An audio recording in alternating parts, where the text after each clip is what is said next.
सुनील वाडकर गट गेला जे अशी जी अफवा लोक करायला लागली, हा सुनील वाडकरचा गट कधी न फुटणार आहे.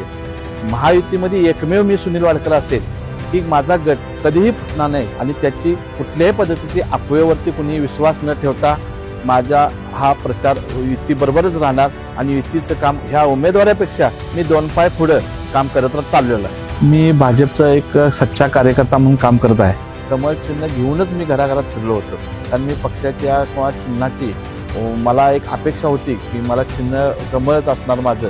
त्यामुळे मी सुरुवातीपासूनच कमळ चिन्ह हे मी घराघरात पोचवण्याचा मी उमेदवार आहे म्हणून पोचवलं गेलं होतं. तसेच आमच्या महायुतीचे सर्व ज्येष्ठ नेते असतील त्यांच्या शब्दाला आदर देऊन मी ह्या म्हणजे उमेदवारीतून मी माघार घेतली. म्हणजे जे आत्ता सुद्धा मी ज्या रस्त्यावर आहे प्रचार करत आहे भाजपच्या महायुतीचा, आमच्याकडे भाजपचे 4 उमेदवार आहेत व धनुष्यबाणाचा शिवसेनेचा 1 उमेदवार आहे. असे एकूण 5 उमेदवार आपल्या प्रभागामध्ये उभे आहेत. त्या 5ही उमेदवाराचा मी घर टू घर अगदी उमेदवारांच्या पेक्षाही मी तळमळीनं 5ही उमेदवारांचा प्रचार अगदी जोमानं करत आहे.